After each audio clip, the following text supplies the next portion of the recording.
தோழர்களுக்கு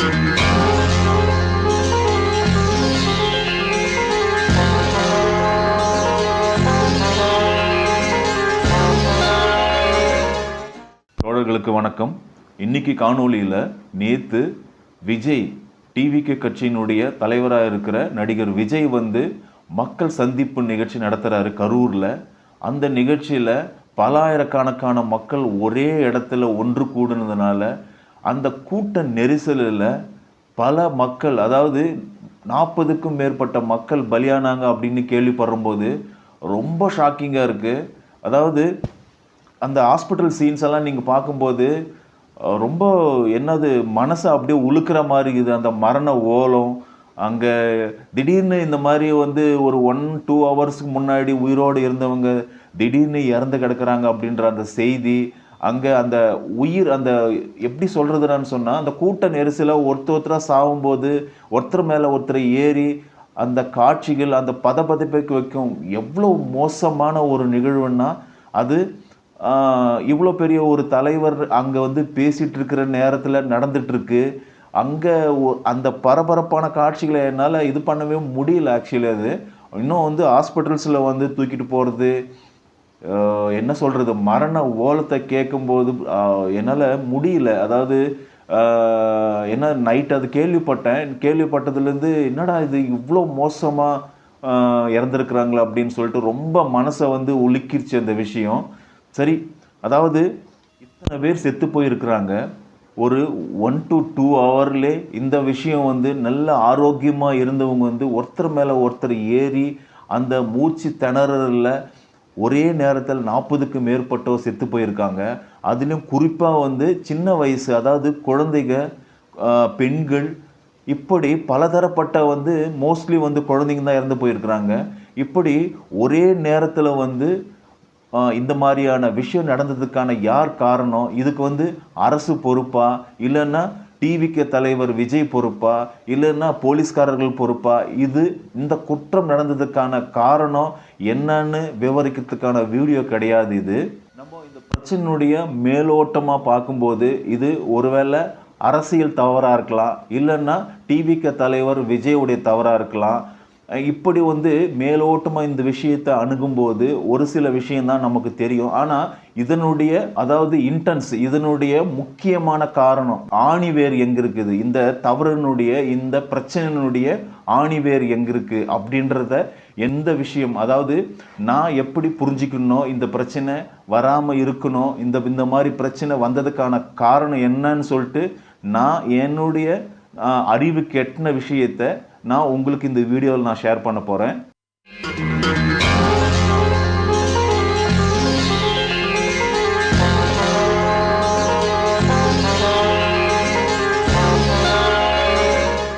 இந்த மாதிரி ப்ராப்ளம் ஆல் ஓவர் வேர்ல்டு நடந்திருக்கு.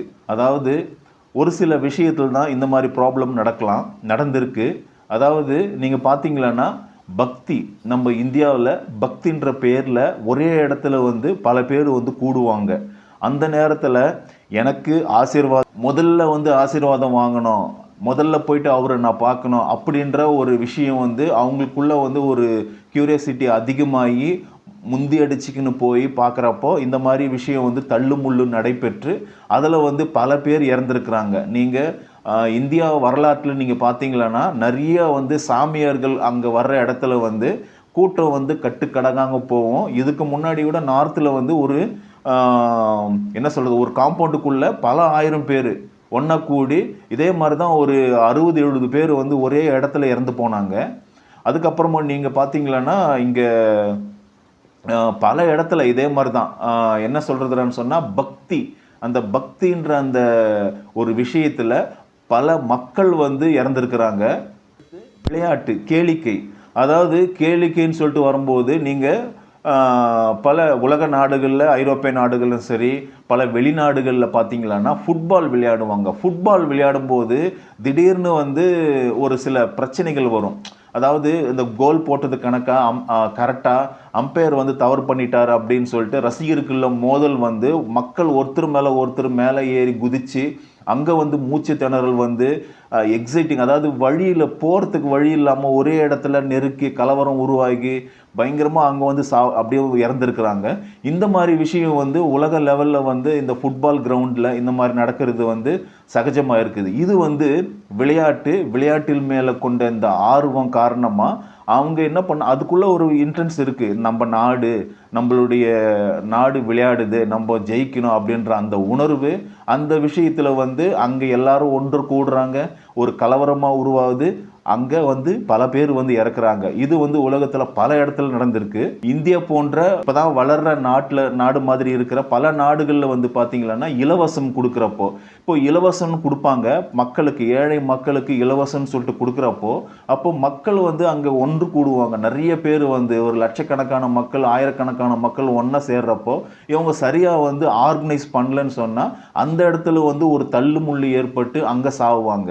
இப்போது எதுக்கு இந்த 3 விஷயம் சொல்கிறேன்னா, பக்தின்றது வந்து நேச்சுரலாக நமக்குள்ள வர வேண்டிய ஒரு நேச்சுரலாக இந்த உலகத்தில் இருக்கிற எல்லா மனுஷருக்கும் பக்தின்றது ஒரு பிரச்சனை கிடையாது, சைக்கலாஜிக்கல் ப்ராப்ளம் கிடையாது. இது வந்து நேச்சராகவே இருக்கிற ஒரு விஷயம். அதனால் தன்னுடைய சுயநலத்திற்காக ஒன்று கூடி அங்கே முண்டி அதிச்சு எல்லாத்தையும் ஒன்றா போய் சேர்ந்து அந்த மாதிரி நிகழ்வு நடக்கிறது சாதாரணம். அதுக்கப்புறம் பார்த்தீங்கன்னா கேளிக்கை, இதில் வந்து ஒரு நாட்டுப்பற்று இருக்குது, நம்ம நாடு ஜெயிக்கணும் அப்படின்ற ஒரு ஆர்வத்தோடு போயிட்டு எல்லாரும் ஒன்றா சேர்ந்து அங்கே ஒரு பிரச்சனை உருவாகி அங்கே வந்து சாவுறது வந்து ஒரு நேச்சரான விஷயம். அதுக்கப்புறமா அரசு இலவசம், இது மிக கொடுமை. அதாவது என்ன சொல்லணும்னா, ஒரு வறுமைக்காக போய் அங்கே உயிர் பலி போகிறது வந்து, இதுக்கு முன்னாடி வந்து அண்ணாடிஎம்கே ஆட்சியில் ஒரே இடத்துல வந்து 40 பேர் செத்து போயிட்டாங்க. அதாவது நம்ம தமிழ்நாட்டில் ஒரு 30 வருஷத்துக்கு முன்னாடி நினைக்கிறேன், ஜெயலலிதா ஃபஸ்ட்டு ஆட்சிக்கு வரும்போது 91 நினைக்கிறேன் அது. அப்போது இலவசம் தர்றாங்கன்னு சொல்லிட்டு ஒரு இடத்துக்கு ஒன்றா கூடுறாங்க. பல ஆயிரம் பேர் வந்து ஒரே ஒரு சின்ன காம்பவுண்டுக்குள்ளே சேர்றப்போ ஒருத்தர் மேலே ஒருத்தர் முண்டி அச்சின்னு போயிட்டு அதில் வந்து ஒரு 40 பேர்கிட்ட இறந்தாங்க. நீங்கள் வரலாற்றில் பாருங்கள், அந்த விஷயம் நடந்திருக்கு தமிழ்நாட்டில். அதே மாதிரி வந்து இந்த மகாமகம் அந்த இதில் வந்து காஞ்சிபுரமோ எங்கேயோ ஒருத்தண்ட ஜெயலலிதா அவங்க வந்து அந்த புனித நீர் ஆடுறதுக்கு போகிறாங்க. அங்கே போனால் அங்கே வந்து என்ன ஆகுதுறான்னு சொன்னால், மக்கள் வந்து ஒரே நேரத்தில், அதாவது ஜெயலலிதா சசிகலாவும் குளிக்கிறதுக்கு அந்த தண்ணியில் வந்து புனித நீர்னு சொல்கிறாங்க, அதில் உள்ளே எழுந்து முங்கி எழுகிறப்போ பார்க்கும்போது அப்போது கூட்ட நெரிசல் வந்து உருவாகுது. இவங்க இந்த காட்சியை பார்க்குறதுக்காக அந்த நேரத்தில் பல மக்கள் வந்து கூடி ஒன்றா சேர்றதுனால அங்கே போலீஸால் கண்ட்ரோல் பண்ண முடியல, ஒருத்தர் மேலே ஒருத்தர் இதாகி 100 பேருக்கு மேலே இறந்துட்டாங்க. இது வந்து அதுவும் பக்தி லிஸ்டில் தான் வருது. இப்போ பக்தி, கேளிக்கை, அரசியல் இலவசம், இந்த மாதிரி விஷயத்துக்கு வந்து மக்கள் வந்து தன்னெழுச்சியாக போய் அங்கே வந்து ஒரு கூட்ட நெரிசல் உருவாகி இறக்கிறது என்பது ஒரு சாதாரண ஒரு நிகழ்வாக தான் நான் நினைக்கிறேன். இப்போது நான் சொன்ன அந்த 3 விஷயம், அதாவது பக்தினால் ஒன்று கூடுற அந்த விஷயமும் சரி, விளையாட்டு அதில் வந்து ஒரு நாட்டுப்பற்று இருக்குது, அதில் போயிட்டு நம்ம வந்து எல்லாருமே ஒன்றா சேர்ந்து கலந்து இந்த விஷயத்தை வந்து இது பண்ணணும் அப்படின்ற அந்த வெறித்தனம் வந்து உள்ளே வந்து அவங்க போகிறது ஒரு விஷயமா இருக்குது. அதுக்கப்புறமா வந்து இலவசம், நமக்கு வந்து பசி பட்டினி, இதனால் எப்படியாவது அந்த பொருளை போய் முண்டி அடிச்சுன்னு வாங்கணும் இப்படின்ற ஒரு வெறித்தனம், இந்த மாதிரி விஷயமெல்லாம் நம்ம வந்து ஒரு காமனாக எடுத்துக்க வேண்டிய விஷயமா தான் இருக்குது. இதனால் பல உயிர்கள் போகுது. இதில் தப்பு இருக்குது, அதாவது ஆர்கனைஸ் பண்ணது தப்பாக இருக்கலாம், ஏதோ ஒன்று தப்பு இருக்குது. ஆனால் இதில் ஒரு அந்த பக்தியை நம்ம தவிர்க்க முடியாது. அதுக்கப்புறம் பார்த்திங்கன்னா விளையாட்டு, நாட்டுப்பற்று, இந்த விஷயத்தை நம்ம வந்து இது பண்ண முடியுது. அங்கே உருவாகிற கலவரம் அதை நம்ம அவாய்ட் பண்ண முடியாது. அதே மாதிரி இலவசன்றது வந்து மிக கொடுமையானது. இதை வந்து இந்த மாதிரியான நிகழ்வு வந்து நடக்காமல் இருக்கணும். ஆனால் அந்த இடத்துல வந்து உயிர் போகிறத வந்து நம்ம வந்து ரொம்ப கவலை அடிக்கக்கூடிய விஷயமா தான் இருக்குது. ஆனால் எந்தவித ஒரு பேசிக் இதுவே இல்லாமல், இந்த உணர்வுகள் எதுவுமே இல்லாமல் வெறும் இங்கே ஒரு மரணம் வந்து பல பேர் ஏற்பட்டிருக்கு. அது வந்து இந்த விஷயத்துக்கான மையப்புள்ளி, ஆணிவேர், இந்த இந்த இந்த இடத்துல நான் புரிஞ்சுக்கினது என்னன்னு சொன்னால், இந்த 40 பேருக்கு மேலே அந்த இடத்துல இறந்ததுக்கான காரணம் நான் புரிஞ்சுக்கினது என்னன்னு சொல்கிறது தான் இப்போ நான் உங்களுக்கு விவரிக்கத்தான் இருக்கேன். அதாவது நடிகர் விஜய் வந்து அரசியலுக்கு வர்றாரு. அரசியலுக்கு வந்து 2026 ஒரு எலெக்ஷன் வரப்போகுது. அந்த இடத்துல வந்து ஒரு அரசியல் மாற்றத்துக்காக இவர் வந்து தான் முதலமைச்சர் ஆகணும் அப்படின்ற ஒரு எய்மோடு இங்கே வர்றாரு. இப்போது நீங்கள் அந்த இடத்துல நீங்கள் கூடின கூட்டம் இருக்குது பார்த்தீங்களா, அது பல ஆயிரக்கணக்கான மக்கள் ஒரே இடத்தாண்ட ஒன்று சேர்றாங்க. இவங்க எந்த மைண்ட் செட்டோட ஒன்றா கூடுறாங்க அப்படின்றத நான் உங்களுக்கு தெளிவுபடுத்துகிறேன். அதாவது யாராவது அதாவது எத்தனை சதவீதம் மக்கள் வந்து 2026 இந்த தமிழ்நாட்டில் நடக்கிற மோசமான ஆட்சியை முடிவுக்கு கொண்டு வரணும் அப்படின்ற அந்த எண்ணத்தோட இந்த மக்கள் வந்து கலந்துக்கிட்டாங்கன்னு சொல்கிறத உங்களால் சொல்ல முடியுமா? அதாவது ஒரு 5% மக்கள் கூட வந்து இந்த விஷயத்துக்காக அங்கே ஒன்று கூடிய மக்கள் அல்ல அப்படின்றது தான் என்னோட கருத்து. ஒரு அரசியல் தலைவர் அங்கே வர்றாரு, அவரை பார்க்குறதுக்கு பல ஆயிரம் மக்கள் வந்து ஒன்று சேர்றாங்க. ஆனால் அங்கே அரசியலே கிடையாது. முழுக்க முழுக்க அங்கே நடக்கிறது வந்து ஒரு தன்னுடைய ஆஸ்தான ஒரு ஹீரோ, ஒரு கதாநாயகன் அங்கே வர்றாரு. அவரை வந்து தான் மைண்டுக்குள்ளே ஏற்றிக்கின ஒரு பிம்பம் இருக்குது. விஜய் அவர் வந்து பெரிய ஹீரோ, அவர் வந்து ஒரு மாசு, அவருக்கான அந்த பிம்பத்தை வந்து சின்ன வயசுலேருந்தே கொஞ்சம் கொஞ்சமாக அந்த மூளைக்குள்ளே பதுக்கி வச்சு அந்த மூளையில் வந்து பதுக்கி வச்சு ஒரு இமேஜை வந்து கிரியேட் பண்ணி வச்சுருக்கிறாங்க. அது குழந்தையிலிருந்து பெண்கள் இருந்து சாமானிய ஒரு நல்ல படித்த மனிதர்கள் வரைக்கும் வந்து இந்த பிம்பத்தை வந்து வச்சுருக்கிறாங்க. அந்த பிம்பம் என்ன செய்கிறான்னு சொன்னால், அவரை நான் நேரடியாக பார்க்கணும், அந்த ஒரு கியூரியாசிட்டியை உருவாக்குது. அந்த நேரடியாக அந்த பார்க்குற அந்த ஒரு தன்மை தான் இந்த அளவுக்கு வந்து அந்த ஒரு பெரிய 40 பேருக்கு மேலே வந்து அங்கே ஒரே இடத்துல மரணம் நடக்கிறதுக்கான ஒரு விஷயமா தான் நான் நினைக்கிறேன். இப்போது இதுக்கு விஜய் தான் தப்பா அப்படின்னு நீங்கள் வந்து கேட்கலாம். ஆனால் விஜய் மட்டுமே இது தப்பு கிடையாது. அதாவது நான் விஜய் தப்புன்னு நான் சொல்கிறதுக்காக இந்த வீடியோ போடல. அந்த மைண்ட் செட் வந்து இந்த மக்களுக்கு எப்படி வருது, அதாவது ஒரு அரசியல் புரிதலோட இந்த மக்கள் வந்திருக்கிறாங்களா, அதாவது இங்கே நடக்கிற இந்த திமுக ஆட்சியை நம்ம வீழ்த்தணும், அதனால் வந்து விஜய்க்கு வந்து சப்போர்ட் பண்ணணும் அப்படின்ற எண்ணத்தோடு அங்கே வந்திருக்கிறாங்களான்னா இல்லை. இப்போது அந்த விஜயுடைய இந்த மாஸ், இந்த ஹீரோயிசம், இந்த விஷயத்தெல்லாம் வந்து அந்த மூளையில் அவங்களுக்குள்ள பதிஞ்சு இருக்கிறதுனால அவங்கள அறியாமல் அவங்களுடைய பிரச்சனைகள் என்ன, அங்கே இருந்து ஒரு சஃபகேஷன் இருக்குது, ஒரு சஃபகேஷனை வந்து அவங்க ஃபீல் பண்ணுறாங்க. அந்த ஃபீல் பண்ணியிருந்தாலும் அங்கே இடத்த விட்டு நவுந்து போகாமல் அங்கே நிற்கிறாங்க அப்படின்னு சொல்ல வரும்போது அவங்களுக்குள்ள ஒரு பிரச்சனை இருக்குது இல்லையா, அந்த பிரச்சனை தான் இங்கே மைய புள்ளின்னு நான் நினைக்கிறேன். அதாவது இதுக்கு விஜய் மட்டுமே காரணம் கிடையாது. விஜயை வந்து எனக்காக மாசு வேணும் அப்படின்னு சொல்கிறது இது பண்ணி கிடையாது.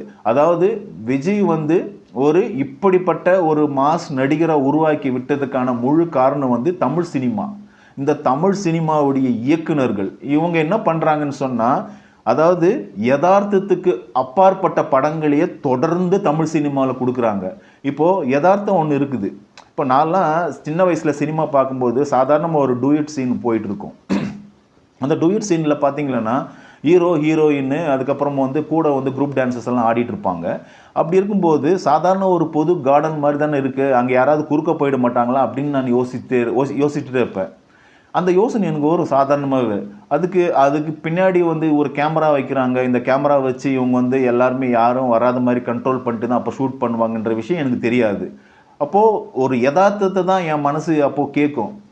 அப்போ யதார்த்தத்தில் வந்து ஏதாவது வயலில் சீன் போயிட்டு இருந்தோன்னா அந்த யதார்த்தத்தில் வந்து யாராவது குறுக்க வந்து ஆடு மேய்க்கிறவங்களோ யாராவது ஒரு மனுஷன் வந்து ஷர்ட் போடாமல் அப்படி எங்காவது போவாங்க. அப்படி பார்த்தா யாருமே போக மாட்டாங்க, ஒரு ஹீரோ ஹீரோயின் மட்டும்தான் பேசிகிட்டு இருப்பாங்க. இது வந்து எனக்கு சின்ன வயசில் யோசிச்சுட்டே இருப்பேன். ஆனால் இங்கே யதார்த்தத்தை தாண்டி இங்கே என்ன பண்ணுறாங்கன்னு சொன்னால், ஒரு பிம்பத்தை வந்து கட்டமைக்கிறாங்க. யதார்த்த சினிமாவே இங்கே கிடையாது. இப்போது நீங்கள் ஒரு எக்ஸாம்பிள் சொல்கிறேங்க, ஜெய் பீமின்னு ஒரு படம். அந்த படம் பார்த்தீங்கன்னா நீங்கள் அதில் பெருசாக ஹீரோயிசம் எந்த வித எதுவுமே இருக்காது. ஆனால் யதார்த்தத்தை காட்டினாங்க. யதார்த்தத்தை காட்டும்போது உடம்பு வந்து நம்மளுக்கு அப்படியே புல்லரிக்குது. ஒரு சீனும் அந்த ஹீரோயின் வந்து அந்த பஸ்ஸுக்கிட்ட விழுற சீன்லாம் பார்க்கும்போது நான் உண்மையில் ரொம்ப அழுதுட்டேன். அப்புறம் வந்து அந்த குழந்தைய வந்து சித்திரவதை பண்ணுறது, மணிகண்டனை சித்திரவதை பண்ணுறது, இப்படியான விஷயம் வந்து நிஜத்தில் யதார்த்தத்துக்கு நம்ம நெருக்கமாக போனதுனால அந்த படத்தை நம்ம உள்வாங்கிக்கணும். இந்த படத்தில் உங்களால் விஜயை பொருத்தி பார்க்க முடியுமா, இல்லை அஜித்தை பொருத்தி பார்க்க முடியுமா, இல்லை எந்த மாஸ் ஹீரோ தனுஷ் யாராக இருந்தாலும் பொறுத்து பார்க்க முடியுமா? அப்போது நீங்கள் ஒரு மாதம் வந்து கிரியேட் பண்ணி இந்த மக்களுடைய இந்த மனங்களை வந்து மக்களுடைய மைண்டை வந்து ஒரு இது என்ன சொல்கிறதுன்னு, அப்போது ஒரு நடிகன் அவர் வர்றாரு, அவருடைய எய்ம் என்ன, அரசியல் மாற்றம். அப்போ அரசியல் மாற்றம் இந்த கூட்டத்திலே நகர்ந்துருமா? இல்லை. அப்போ என்ன பண்ணலாம், அரசியல் அறிவு இருக்கிறவங்க என்ன பண்ணியிருப்பாங்கன்னா, இங்கே ஒரு சஃபகேஷன் இருக்குது, இங்கே ஒரு ப்ராப்ளம் இருக்குது அப்படின்னு சொல்கிறப்போ தன்னுடைய குழந்தைகளையும் தன்னுடைய அதாவது ரொம்ப சென்சிட்டிவாக இருக்கிறவங்க எல்லாமே விலகி இந்த அரசியல் அறிவு இருந்தால் கண்டிப்பாக விலகி போயிருப்பாங்க. இப்போ நான் விஜயை குற்றம் சொல்கிறதுக்காக வரல, இதுக்கப்புறமும் வந்து அந்த இயக்குனரை குற்றம் சொல்கிறதுக்காக வரல. இந்த மைண்ட் செட்டு, அதாவது இயக்குனர் கட்டாயம் நான் குறை சொல்லி ஆகணும். ஏன்னா அவங்க தான் திட்டம் போட்டு நல்ல கதைகளை எடுக்காமல் இப்படிப்பட்ட மாஸ் ஹீரோக்களை வந்து உருவாக்கி வச்சுருக்காங்க. இந்த கேஜிஎஃப்னு ஒரு படம், அப்புறம் புஷ்பான்னு ஒரு படம், இதெல்லாம் பாருங்கள் ஃபுல்லாக ஹீரோஸ் தான் இருக்கும். இந்த யதார்த்தத்துக்கு அப்பாற்பட்டிருக்கும். நீங்கள் சாதாரணமாக எடுத்துக்கலாம், இது என்னங்க இதெல்லாம் வந்து ஒரு மசாலா மூவி, இதுக்கெல்லாம் இதில் தான் இங்கே பிரச்சனையே இருக்குது. இங்கே ஆர்கனைஸ் கூட்டமாக கூடுறது எங்கே, இங்கே புஷ்பா 2 மூவிக்கு போயிட்டு இறந்துட்டாங்க 2 பேர், ஒரு குடும்பமே போச்சு. அப்போது இந்த மாதிரி போலியான யதார்த்தத்துக்கு அப்பாற்பட்ட யதார்த்தத்திற்கு எத்தனையோ கிலோமீட்டர் தூரமாக இருக்கிற ஒரு படத்தை நம்ப வச்சு அவங்கள வந்து முட்டாள்களாக்கி ஒரு முழுக்க இந்த மாதிரியான படங்களை நம்ம தவிர்க்கணும். இந்த மாதிரியான விஷயம் வந்து கம்ப்ளீட்டாக நடக்காது. ஆனால் நீங்கள் பக்கத்து ஸ்டேட்டில் பாருங்கள், கேரளாவில் பாருங்கள், ஒரு மம்முட்டி பெரிய மாசாவும் நடிச்சிருப்பார். அதே மாதிரி இந்த பேரன்பு படத்துலலாம் பார்த்தீங்களன்னா அவர் எவ்வளோ ஒரு இமேஜ் இல்லாமல் ஒரு தான் பெத்த பொண்ணுக்காக இன்னொருத்தர்கிட்ட போயிட்டு ஒரு இடத்தாண்ட போயிட்டு ஒரு ஆண் விலை மாதிரி வந்து கேட்பார். அந்த படம் நீங்கள் பாருங்கள். அப்போது அந்த பேரன்பில் அந்த மம்முட்டி கேரக்டரில் உங்களால் விஜயை கற்பனை பண்ணி பார்க்க முடியுமா, இல்லை அஜித்தை கற்பனை பண்ணி பார்க்க முடியுமா? என்ன நடக்குது சொல்லுங்க தமிழ்நாட்டில்? இப்போ இந்த பிரச்சனை இருக்கிற மெயின் இன்டென்ஷன் நான் பேசுகிறேன். நீங்கள் அரசியல் புரிதலோடு அந்த மக்கள் வந்து ஒரு 10% இருந்திருந்தாலும், அங்கே இருக்கிறவங்க வந்து ஒரு 10% கூட இருந்திருந்தாலும் இந்த விஷயத்தை ஆர்கனைஸ் பண்ணி இந்த மக்களை அமுச்சு விட்ருப்பாங்க. விஜயை நேரில் பார்க்கணும், இது மட்டும்தான் அவங்களுடைய எய்ம். அரசியல் மாற்றமோ இல்லைன்னா வந்து இங்கே வந்து ரொம்ப மோசமான விஷயம் நடந்துகிட்ருக்கு, இங்கே திமுக ஆட்சியில் ரொம்ப மோசமான இது நடந்துகிட்ருக்கு, இதெல்லாம் மாற்றி அமைக்கணுன்ற ஒரு புரட்சியால் கூடின கூட்டமும் கிடையாது. இந்த நேரத்தில் அவங்கள குறை சொல்கிறேன்னா அப்படின்னு சொல்லிட்டு நீங்கள் தப்பாக எடுக்க வேணாம். ஆனால் இது போன்ற இன்னொரு நிகழ்ச்சிகள் வந்து கட்டாயம் வந்து நடக்காமல் இருக்கிறது தான் என்னுடைய இந்த வீடியோவுடைய நோக்கம். அடுத்த வீடியோவில் கட்டாயமாக இந்த பிரச்சனையை பற்றி நான் பேசுவேன். இதில் இருக்கிற பிரச்சனை, யார் மேலே தப்பு, யார் வந்து என்ன பண்ணியிருந்தா இந்த சம்பவம் நடக்காமல் பார்த்துருக்கலாம் அப்படின்ற விஷயத்தெல்லாம் தெளிவாக நான் வீடியோ போடுறதா இருக்கிறேன். தொடர்ந்து என்னுடைய வீடியோ பாருங்கள். உங்களுக்கு நான் ஏதாவது ஒரு அரசியல் சார்ந்த பிரச்சனையோ ஏதாவது டாபிக் ஏதாவது பேசணும்னு நினச்சா கமெண்டில் சொல்லுங்கள். தொடர்ந்து எனக்கு ஆதரவு தாங்க. லைக் பண்ணுங்கள், சப்ஸ்கிரைப் பண்ணுங்கள், கமெண்ட் பண்ணுங்கள், ஷேர் பண்ணுங்கள். அரசியல் சமூகம் சார்ந்த பிரச்சனைகளை நம்ம விவாதிப்போம். அதில் மூலமாக ஒரு கன்க்ளூஷனுக்கு வருவோம். அதன் மூலமாக ஒரு தெளிவு கிடைக்கும். அப்படின்றதுனால தான் நான் தொடர்ந்து இந்த வீடியோ பண்ணலான்னு நினைக்கிறேன். நன்றி, வணக்கம்.